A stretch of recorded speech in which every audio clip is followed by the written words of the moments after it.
My name is Jay Cutler. I'm a four-time Miss Olympia. I've won also the Arnold Classic titles, 3 Arnold Classics in a row. I'm the only one actually to hold the Arnold Classic title 3 years in a row. Second most prestige title in bodybuilding, and I'm from Las Vegas, Nevada. And I grew up in Massachusetts. The youngest of 7 kids, grew up on a farm. And my brother's still a farmer these days, still raising cattle. So I'm happy to be up here and doing this interview, and I want to thank everyone for their continuous support, and thank you guys for bringing me up. Finally, it's been a long time coming. Cool. So I grew up the youngest of 7 kids. I got 3 brothers, 3 sisters, and I started working at the age of 11. We actually had a concrete business. My brothers are still in the concrete business there. They're one of the more reputable people in concrete. So at age 11, I started doing that, but I was an active teenager. I actually picked up a magazine at 12 years old, and I saw a picture of Chris Dickerson, who was a former Mr. Olympia, and that's when I said I want to look like this. And of course, being a kid, you marvel over like superheroes, and you want to look like, you know, Superman or whatever.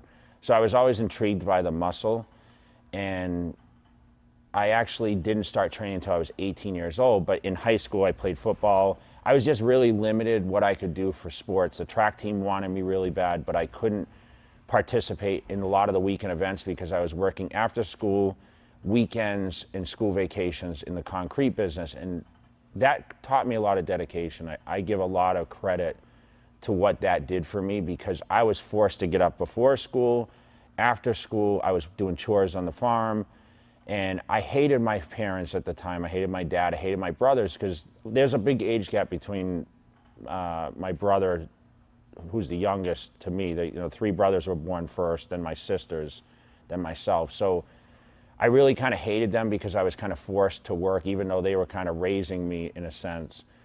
And I ended up working, like I said, any free time I had was spent working while the other kids were going on vacations and doing fun things. I was a great football player. I was a defensive tackle and a running back. I was fast, I had a lot of speed, and I was very muscular because of starting to work at the age 11, working on the farm.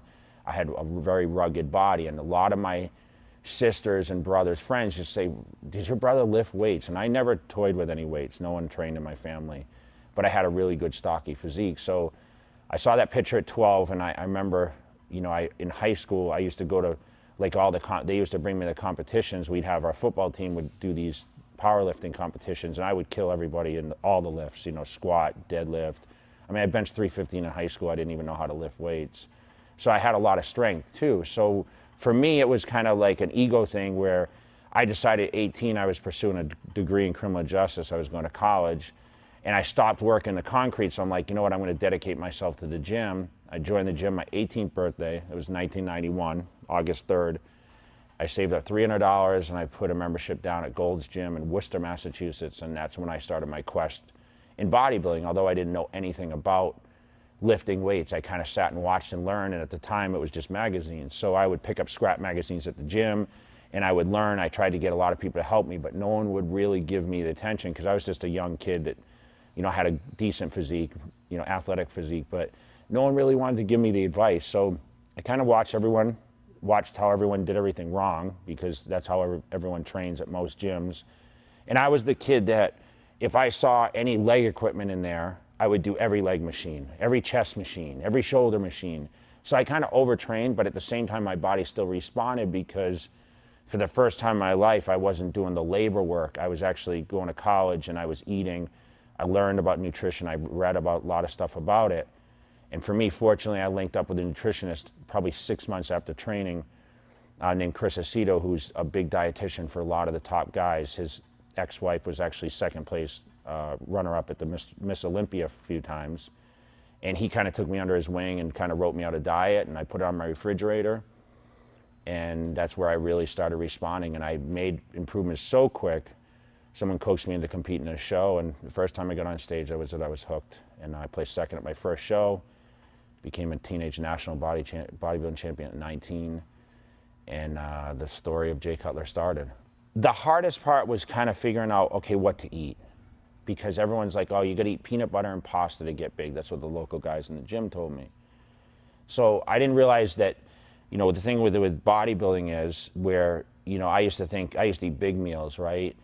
you have to eat smaller, more frequent meals. So eating meals every 2.5 to 3 hours and having a good breakfast, whereas in high school I ate donuts and stuff like that, but I burned it off. I was doing a lot of labor work, so it wasn't one of those things. I was actually lean all the time. And I did progress so fast, even on this little amount of calories, because like I said, I've been doing labor work my whole life. For the first time, I was going to classes and I was eating in between. I remember eating boxes of cereal in between, because my budget was limited too, because I wasn't making a lot of money. I was working a security job at the time, and it kind of was relative to the field I was getting into with the criminal justice, where, you know, I was trying to lead towards like prison work, or I wanted to be a police officer. So I would sit inside my vehicle outside, you know, doing the security thing, and I would have my microwave there and I'd have my meals, and then I worked at a golf course and I would do, you know, ride machines, and I would actually eat my meals out on the golf course. So it kind of, I did work that was relative. I was a line cook one time and I was cooking at a restaurant, so I was able to eat consistently, and that's the kind of jobs that I took.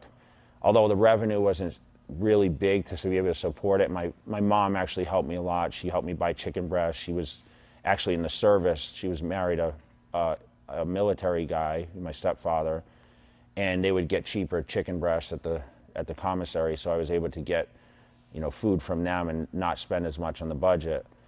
And that's really what kind of gave me the edge. And, you know, nutrition, I'd have to say, was the biggest learning curve, but it really put me to the next level, because I learned a lot about it early, and I was able to develop my body like to the fullest potential.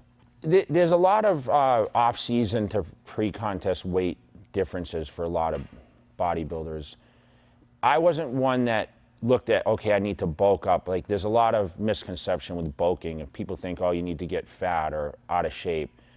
Although I did put on weight in the off-season compared to pre-contest, which fluctuated probably about 30 pounds. So if I was 300 pounds in the off-season, I competed like 270, and then at other times, like a lot of times in my career, I would be, you know, 290 off season, I would compete at 260. I think 260, if I looked back now at my career, was a more relative weight at 5'9" for me to be able to, you know, expand. Of course, a lot of it's fluid retention, some body fat, but I prepared for a competition over 4 months. So I always gave myself 16 weeks to prepare, which gave me enough time to slowly lose body fat and retain the muscle mass or make improvements. And the thing is with me, every show I ever did, I tend to actually be more dedicated and more focused on the nutrition aspect and the consistent training, that it allowed me to make improvements. And I think that's really what kind of built me towards the end. And then I was just competing once a year for the Mr. Olympia. After you win everything else, that's kind of what they do, is we kind of move towards the one crown. So for me, it was about a 30-pound swing. I never believed in gaining a lot of body fat. I always had visible abs and cut thighs in the off season, even at 300 pounds. My goal was just a lot of food, and I would eat 1,000 grams of carbohydrates a day, and I would eat 300 to 400 grams of protein a day. So I went by those numbers. So I knew a breakfast, and I would eat probably 6 to 8 meals a day. And the breakfast I ate, I still eat, even being retired. At 44, I still eat the same breakfast. I eat 20 egg whites for breakfast, a couple whole eggs, 2 slices of flourless bread, bowl of oatmeal, a cup of coffee, and it's pretty much the same I ate even on a contest diet. Other meals, chicken and rice, steak and rice, but I would eat 12 to 16 ounces of meat every meal, and then I would eat at least 100 grams of carbohydrates every year. The breakfast, I would have 200 to 300 grams of carbohydrates, and the meal after I trained, I'd have 200 to 300 grams of carbohydrates. Those should be the 2 biggest meals of the day. So it's all about meal timing. I always say that, but without putting your body over the edge. So you have to keep your body relatively lean. Fluid really didn't matter to me. I intended to retain a lot of water. So for me, the off season, I looked puffy, but I didn't care, because that gave me the cushion to be able to train heavy, which was ideal for me. Obviously.